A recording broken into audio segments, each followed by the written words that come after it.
오늘은 진로의 방향이라는 주제로 함께 얘기 나눠보겠습니다. 네, 오늘 함께 해주실 분은요. 군 법무관 김범식님과 함께합니다. 어서 오세요. 네, 안녕하세요. 네, 반갑습니다. 군 법무관이라고 저희가 소개를 해드렸는데요. 군 법무관 무슨 일을 할까요? 그러니까요. 궁금하네요. 소개를 좀 들어볼까요? 네, 군 법무관 바깥에 이제 법원에 있고 이제 뭐 판사가 있고 검사가 있고 변호사가 있는 것처럼 군대 안에서 이제 법조인의 역할을 수행하는 사람을 군 법무관이라고 말을 합니다. 어떤 일을 하나요? 그러니까 법 관련 일을 하면 변호사도 있고 검사도 있고 판사도 있잖아요. 네. 어떤 일을 수행하게 되나요, 그 안에서? 현재 저의 경우에는 이제 군 검사로서 활동을 하고 있고요. 이제 군 검사라고 한다고 하면은 신분이 군인인 사람들을 대상으로 해서 형사 소송을 진행하고 있고, 그 밖에 징계 사건들, 간부들이나 용사들이 이제 뭔가 어떤 잘못을 했는데 형사 처벌의 대상은 아닌데 이제 군대 안에서 징계를 할 필요가 있을 경우에는 제가 징계 사건을 담당해서 하고 있고요. 그리고 일반적으로 용사들에게 이제 군법 교육이나 바깥에서의 법률 교육들, 그리고 뭐 전쟁법하고 관련된 어떤 컨설팅들, 그리고 군대 안에서 체결되는 계약 내용에 대한 검토들을 하고 있습니다. 예. 그러면 군 법무관 뭐 아무에게나 문이 열려져 있지는 않을 거라고 생각을 하는데 어떻게 되는 걸까요?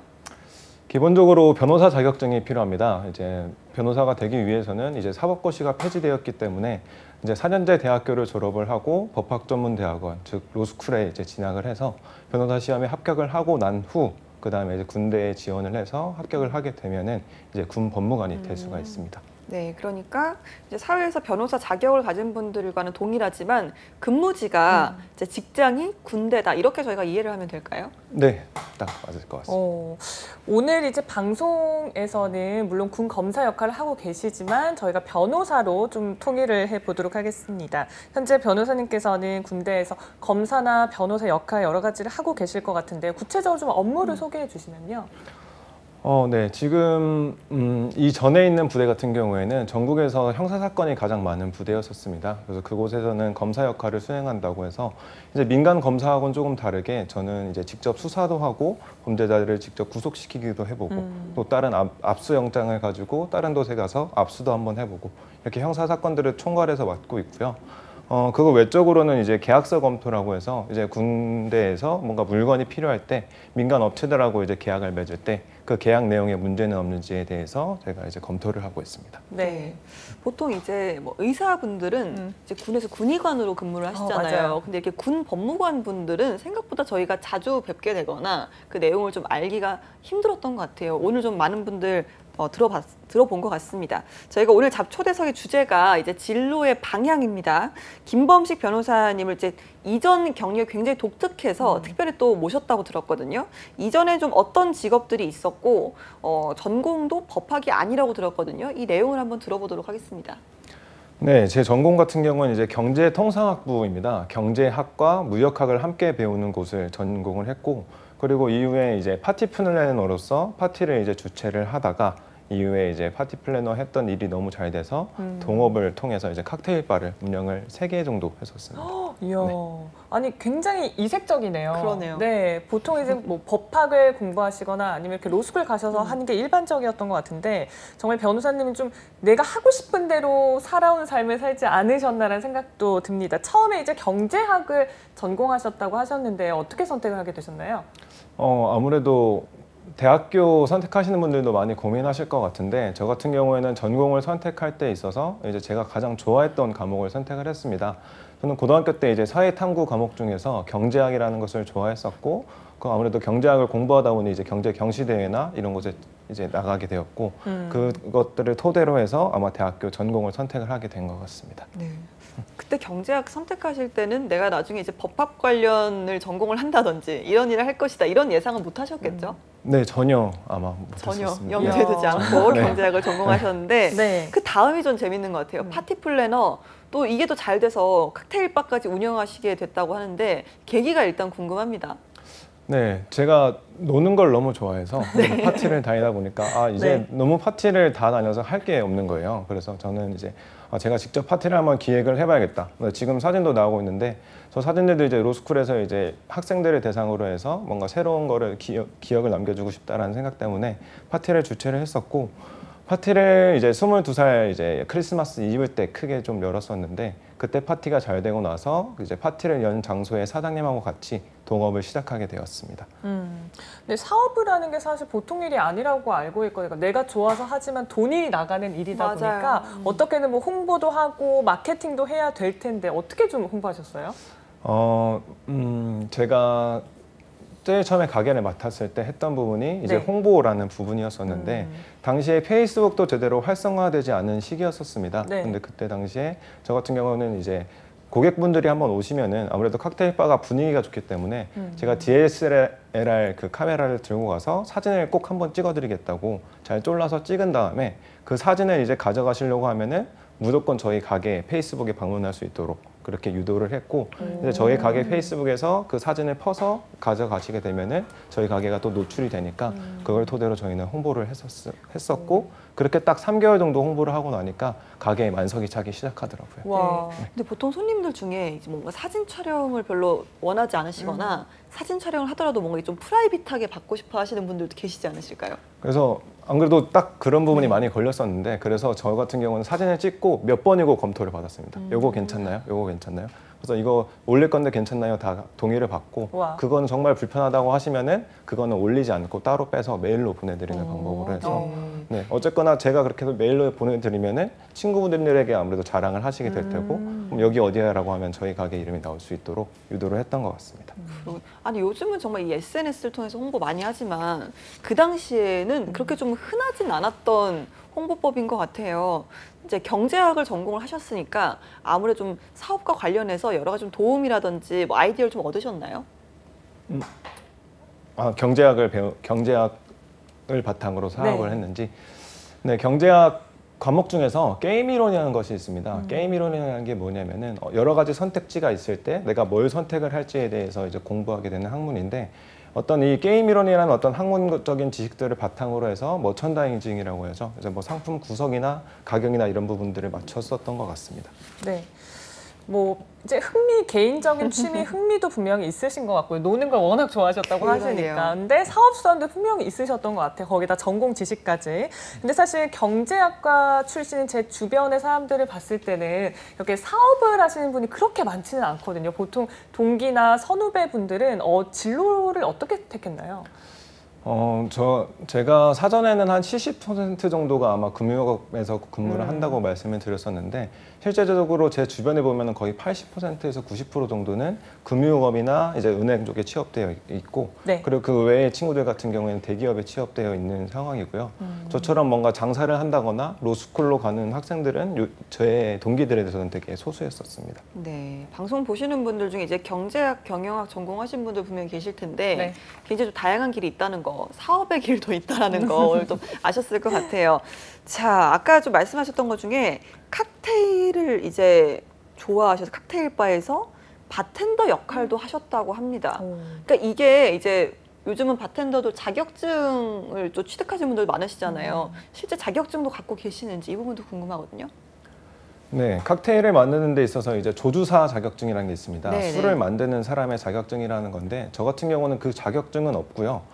일반적으로 장사하시는 분들 같은 경우에도 조주사라는 자격증을 직접적으로 따시는 분들은 잘 없고 이제 직접적으로 정말 바텐더를 하시는 분들에게 뭐 레시피를 받아서 어떻게 만드는 방법을 배워서 하는 경우가 많아서 저 같은 경우에도 당시에 이제 바텐더를 할 때 경력이 많았던 바텐더 분에게 이제 어떤 칵테일이나 이런 부분에 대해서 배워서 장사를 했었습니다. 네. 어떤 걸 제일 잘 만드셨어요?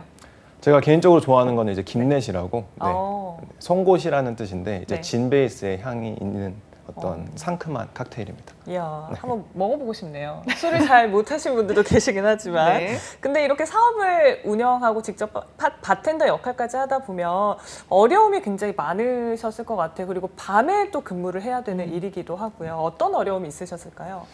네, 밤에 근무하는 것도 너무나도 힘들었었고요. 그리고 가장 힘든 건 아무래도 술을 마시는 어떤 사람들이 오는 곳이기 때문에 진상 손님들이 굉장히 많았었고 아, 그쵸. 진상 손님들을 대하면서 많은 힘든 일이 조금 뭐 재미있는 일들도 많았던 것 같았습니다. 이야. 힘들고 재밌는 일. 둘 중에 어떤 걸 여쭤봐야 될까요? 네, 가장 인상적이었던 그 손님 일화가 있다면 좀 소개를 좀 해주실까요? 뭐 진상 손님이 아무래도 가장 기억에 남는 건 사실입니다. 그래서 진상 손님 같은 경우에는 저희 가게가 너무 잘 되고 나니까 이제 주변에서 이제 저희 가게를 염탐을 하러 왔었어요. 근데 옆에 이제 가게를 내려고 하시던 분이 방문을 하셨었고, 그분이 이제 피자랑 뭔가 나초 이런 거를 시켰던 것 같은데 술을 거기 위에 그냥 부으시더라고요, 웃으시면서. 그래서 이분이 왜 그러시나 하고 그냥 넘어가고 나중에 계산을 하고 이제 있는데 화장실에 가셔서 안 나오시길래 왜 안 나오시지? 해서 같이 들어가 봤더니 휴지를 있는 대로 다 끌어가지고 변기에다가 받고 계신 거예요. 어머, 어머. 막히도록. 그래서 여기서 이러시면 안 된다. 여기서 뭐 하고 계시냐라고 얘기했더니 한번 쳐보라고 저한테 머리부터 어머, 어머. 내밀으셨던 분들이 있으셨었어요. 아니 당시에 그때 실례지만 나이가 어떻게 되셨었나요? 제가 당시에 23살, 4살이었으니까요. 저보다 한 20살 정도 많으신 분이 저에게 그렇게 해서 네. 저는 어떻게 할 수가 없이 그냥 업자의 입장이다 보니 네. 잘 이렇게 해서 보냈던 아이고. 기억이 있습니다. 비교적 어린 날 인생의 또 한 수를 배울 수밖에 좀 없었던 쓰게 배우실 것 같아요. 그러니까 기회였던 것 같은데 지금 와서 다시 돌아봐도 장사를 하라면 또 하실 건지 장사를 좀 어떻게 정의를 하실지 궁금해요. 저는 이제 장사를 다시 하라고 한다고 하면은 아마 저는 과거로는 정말 가고 싶지 않은 사람이라서 다시 하라 그러면 아마 못할 것 같습니다. 근데 장사에 대해서 많은 사람들이 요즘에 장사나 창업에 대해서도 많이 이제 관심이 있으신데 제가 주변 사람들에게 장사에 대해서 얘기해 주는 부분은 어떤 거냐면은 장사 같은 경우에는 남들이 일할 때 똑같이 일을 하고 가게 영업 준비를 해야 되니까 그리고 남들 쉴 때는 이제 남들이 고객이 방문하기 때문에 가장 바쁜 시간이에요. 그래서 장사라는 직업이 나도 할 수 있지 않을까? 돈만 있으면 할 수 있지 않을까라고 생각하시는 분들이 많은데 제가 느낀 바로는 이제 가장 성실해야 되는 직업이고 남들이 일할 때 이제 일하고 남들이 쉴 때 가장 바쁜 직업이라고 저는 딱 설명을 해드리고 싶습니다. 네. 요즘 또 취업만큼이나 또 창업 열풍도 굉장히 좀 뜨겁잖아요. 당장 좀 준비 없이 임했다가는 굉장히 또 힘들 수도 있다는 거. 나만의 길을 좀 선택할 때는 신중하게 또 선택을 하셔야 되는 것 같습니다. 자, 칵테일바 사장님 이번에는 로스쿨로 갑니다. 이게 좀 흔한 진로 설정 방향은 아닌 것 같거든요. 장사를 하는 분이 로스쿨로 갔다. 이거 좀 어떤 이야기일까요? 네, 진로에 대한 고민은 항상 했었었는데요. 이제 제가 장사를 했던 이유는 제가 가장 좋아했던 일이 사람 만나는 일이어서 장사를 했던 것이고요. 근데 대부분의 많은 사람들이 또 궁금해하고 이제 고민을 하는 게 이제 좋아하는 일이 있고 잘하는 일이 있을 때 어떤 걸 가지고 직업을 선택하면 좋냐 이 부분인데 제가 또 드리고 싶은 말씀은 제가 좋아하는 일을 선택을 해서 이제 장사를 했었는데 좋아하는 일을 직업으로 삼고 나니까 좋아하는 일이 그냥 업이 돼버리더라고요. 그래서 좋아하는 게 더 이상 내가 좋은지도 모르고 그냥 일로만 느끼고 일만 하고 있더라고요. 그래서 제가 추천해드리고 싶은 부분은 이제 남들하고 비교했을 때 제가 분명히 잘할 수 있는 부분은 분명히 있다고 생각을 합니다. 그렇기 때문에 좋아하는 일을 어떻게 보면 업으로 선택하기보다는 잘하는 일을 업으로 선택하는 게 훨씬 낫지 않나. 그리고 저 또한 그렇게 해서 이제 변호사라는 직업을 선택을 한 거고, 네. 그러니까 그 부분에 대해서 이제 잘하는 일을 가지고 업으로 선택하시기를 추천해 드립니다. 네, 그러니까 좋아하는 건 취미로 하고 내가 잘하는 걸 직업으로 삼자라고 하셨는데 그러면 어떤 걸 잘하셨기에 로스쿨을 선택하셨나요?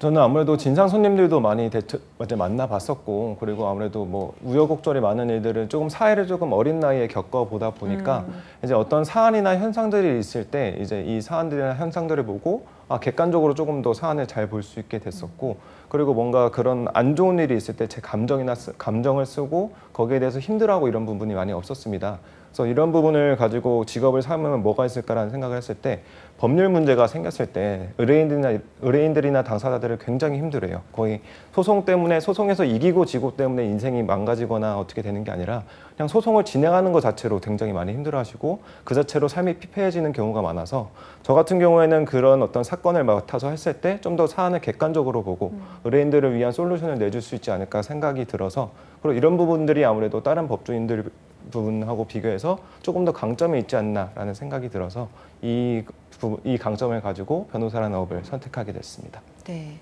자, 로스쿨 관련 이야기로 좀 넘어가 보도록 할 텐데요. 많은 분들이 이제 취업이 좀 어렵거나 뭐 보통 본인의 직장에 좀 어려운 상황에 처했을 때 로스쿨을 생각하는 경우가 상당히 많더라고요. 많아요. 제 주변에도. 네. 자, 로스쿨 보통 좀 어떤 과정을 통해서 입학하게 될까요? 네, 저도 가장 많이 받는 질문이기도 했는데 뭐 로스쿨 들어가는 거 쉬워? 아니면은 뭐 직장에서 힘드신 분들이 아 나도 로스쿨이나 갈까 이렇게 얘기를 하시는데 저는 뭐 얼마든지 추천해 드리고 있습니다. 근데 이제 로스쿨을 어떻게 들어가냐면요. 기본적으로 정량 점수라고 해서 세 가지를 봅니다. 영어 성적 하나랑 이제 학점 그리고 나머지 하나 리트라고 있는데요. 이제 토익 같은 토익 기준으로 얘기를 했을 때는 토익이 한 900점 이상 그리고 학점 같은 경우는 한 A0 이상 그리고 뭐 리트라고 해서 이제 법학적성 시험이에요. 그래서 이제 언어 시험하고 언어 이해, 추리 논증, 논술 이렇게 돼 있는데 언어 이해 시험 같은 경우에는 수능에서 언어라는 과목의 어려운 버전이라고 보시면 되고 추리 논증이라는 과목은 이제 수학경 시대를 말로 풀어서 풀면은 이렇게 나오겠다라는 걸 생각하시면 되고 네. 논술은 진짜 논술로 생각하시면 되는데 이 세 가지 점수를 다 확보를 하셔서 그 다음에 이제 자소서를 쓰고 이제 지원을 한 다음 이제 합격이 되고 나면은 이제 면접을 하고 면접에서 합격이 되고 나면은 이제 로스쿨에 입학이 됩니다. 네. 사실 뭐 리트 시험 쳐서 들어가는 것도 어려운데 들어가서도 공부량이 상당하다고 들었거든요. 네, 다른 전문직들하고 비교해서 로스쿨이 조금 더 힘들다라고 말씀을 드릴 수 있는 부분 중에 하나가요. 이제 다른 어떤 의대나 다른 어떤 전문직 같은 경우에는 이제 자격 시험의 경우가 정말 자격 시험의 형태로 이루어지고 있고 이제 절대 평가예요. 근데 로스쿨 같은 경우에는 상대 평가라고 해서 이제 그렇게 치러놓은 학생들을 이제 3년 동안 열심히 공부를 시킵니다. 그리고 나서 4박 5일 동안의 변호사 시험을 치게 해서 그 중에서 50%만 합격이 되고 있어요. 그래서 그런 부분들이 굉장히 어려워서 더 경쟁이 치열한 부분도 있고요. 제가 공부량에 대해서 주변에 있는 사람들이 물어본다고 하면은 제가 답변해 드리는 거는 제가 대학교 입학하고 나서 로스쿨 입학 전까지 했던 공부량이 있을 거 아니에요. 근데 그 량들을 다 합쳐도 로스쿨 들어가서 1학년 1학기 정도도 안 되는 정도의 양이더라고요. 와. 엄청나네요. 어마어마하게 공부를 한다. 그냥 무엇을 생각하던 그 이상이다. 이 정도 표현으로 정리가 되는 것 같은데 이제 계속 공부를 하시다가 이제 로스쿨을 가신 게 아니라 어느 정도 사회생활도 좀 하시고 술도 좀 드시고 머리가 좀 굳는다고 표현을 해야 될까요? 그러다가 갑자기 네. 공부를 한다는 게 결코 쉬운 일은 아니었을 것 같아요. 네, 저도 장사를 하다 갔기 때문에 막 새벽 4시에 막 설거지하고 막 이렇게 버티다가 갔기 때문에 공부를 하러 가면은 사실 공부만 했던 사람들이 공부를 얼마나 뭐 독해봐야 얼마나 독하겠어 이런 생각을 했던 게 사실입니다. 근데 제가 로스쿨 가서 딱 느꼈던 거는 저도 독하게 한다고 한 3시간 정도 이제 집에 가서 자고 나왔는데 이제 저의 동기 형 같은 경우에는 밤을 그냥 거기서 꼴딱 샜었고 복도를 지나가서 형한테 인사를 했는데 형이 인사를 안 받아주는 거예요. 그래서 왜 인사를 안 받아주나 해서 봤더니 형은 거의 반쯤 눈 감고 이제 걸어가면서 자고 있더라고요. 아이고. 걸으면서 수면이 네. 가능해요? 오. 정말 들어가면 네, 저희 상상 이상. 그러니까요. 정말 치열할 수밖에 없는데 그래도 50% 정도 합격한다고 하셨잖아요. 그래도 그걸 뚫고 변호사 자격증을 따셨습니다. 그리고 지금은 군 법무관으로 근무를 하고 계신데 이게 이제 제대를 하게 되면은 이제 변호사나 다른 일을 하실 수 있는 거죠. 네, 저는 기본적으로 어차피 변호사인 상황인 거고요. 네. 이제 전역을 하고 나서는 이제 뭐 법원으로 갈 수도 있고 검찰로 갈 수도 있고 뭐 로펌으로 갈 수도 있고 사내 변호사로 갈 수도 있고 한 상황인데 저의 경우에는 이제 법률사무소를 젊은 나이에 얼른 개업을 해볼 것을 이제 계획으로 삼고 있습니다. 네. 이제 저희가 뭐 일부에서 막 스펙 이야기도 많이 했는데 이제 김범식 변호사님 같은 경우는 앞서 경제학도 전공을 하셨고 또 사회생활하면서 이제 가게를 운영도 해보셨고 다양한 경험을 갖고 계시잖아요. 그런 것들이 이제 변호사로서의 법조인으로서의 본인에게 굉장히 좀 큰 무기나 장점이 될 수도 있을 것 같아요. 네. 네, 다양한 경험을 제 무기로 만들고 있는 상황이긴 합니다. 그래서 다양한 경험이 있기 때문에 아무래도 의뢰인들하고 소통하는 부분에 있어서 의뢰인들을 조금 더 이해해 드릴 수 있을 테고 그런 부분들이 나중에 일을 할 때 조금 더 강점이 되지 않을까라고 생각을 하고 있습니다. 네, 멋진 변호사가 되시길 응원하겠습니다. 지금까지 이제 진로를 바꾸는 그런 과정을 봤을 때는 내가 하고 싶은 일을 그래도 추진하는 그런 원동력이 있으셨던 것 같은데 어디에서 나왔을까요? 저의 아까 진로에 대해서 말씀을 드렸었는데 저의 진로나 꿈 같은 경우에는 딱 하나입니다. 저는 좋은 아빠가 되고 싶고 행복한 가정을 꾸리고 싶은데요. 어떻게 보면 좋은 아빠하고 행복한 가정을 꾸리려고 하면 딱 2가지가 필요하더라고요. 돈하고 아무래도 시간인 것 같아서 제일 처음에 사업을 했던 것도 이제 돈하고 시간을 다 같이 잡기 위해서 했었는데 이제 장사 같은 경우는 시간이 없더라고요. 그래서 저 같은 경우는 변호사의 경우에는 이제 돈하고 시간을 다 잡을 수 있을 것 같아서 이제 변호사의 길로 계속 접어들어서 열심히 하고 있습니다. 네. 변호사라는 직업이 돈은 그런데 시간도 많은 직업인가요? 시간은 조금 적지만 그래도 나중에 조금 제가 육아를 하는 동안만큼은 제가 조금 일을 쉴 수가 있으니까 오. 그 부분이 강점으로 작용했던 것 네. 같아요. 장사보다는 조금 더 유동성이 있을 것 같긴 하네요. 잠은 좀 주무실 수 있을 것 같아요. 알겠습니다. 자, 미래에 대한 꿈을 바탕으로 다양한 도전을 하신 김범식 변호사님. 앞으로 이제 직업을 여러 번 바꾸셨잖아요. 또 변호사에서 직업이 바뀔 가능성도 있을까요? 네, 저는 뭐 변호사 업계에서 다른 변호사분들 같은 경우, 다른 법조인분들 같은 경우는 훨씬 더 저보다 똑똑하고 실력이 있으신 분들이 많습니다. 그렇기 때문에 저는 그분들을 따라가기는 사실 조금 쉽지 않을 것 같아서 제가 꿈꾸고 있는 것은 이제 뭔가 뛰어난 법조인이 아니라 지금까지 없던 법조인이 되려고 노력을 해보고 있고요. 지금까지는 변호사로서 이제 계속 근무를 하고 일을 해왔지만 앞으로는 아마 국민분들께 새로운 법률 서비스를 제공하는 어떤 법률 서비스를 제공하는 새로운 사업자가 돼 있지 않을까라고 생각이 듭니다. 네, 저희도 기대를 해보겠습니다. 이 코너에 출연하신 분들께 저희가 항상 묻는 질문이 있는데요. 변호사님의 최종 꿈은 무엇인지 궁금합니다. 제가 로스쿨을 갈 때 어머니가 해주셨던 말씀이 있었습니다. 저는 당장에 돈을 많이 벌고 뭔가 보기 좋은 직업이기 때문에 해봐라 라고 말씀을 해주실 줄 알았는데 어머니의 답변이 뭐였었냐면은 해서 너처럼 힘들었던 사람들을 도와줘라 라고 얘기를 해주시더라고요. 그래서 그거를 항상 가슴속에 품고 이제 변호사의 길을 가고 있고 나중에 이제 시간이 지나서 제가 누군가에게 한 번 더 희망을 줄 수 있는 어떤 그런 법조인, 뭔가 힘든 일이 있을 때 법률 자문을 해줄 수 있는 법조인이 되는 것을 저의 어떤 꿈으로 삼고 있습니다. 네. 지금 이 순간에도 진로 설정이나 뭐 방향 맞아요. 찾는 부분에 굉장히 좀 고민이 많으신 분들이 계시거든요. 그런 분들 위해서 조언을 좀 해주신다면요?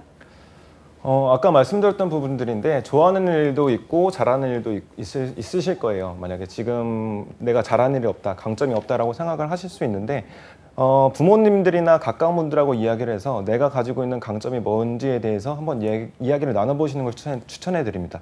남들보다 분명히 조금 더 경쟁 우위가 있는 능력이 분명히 있거든요. 그 부분을 삼아서 내가 가장 잘 싸울 수 있는 분야에 들어가는 게 아무래도 취업에 대해서 이제 취업을 할 수 있는 어떤 무기가 되지 않을까 생각합니다.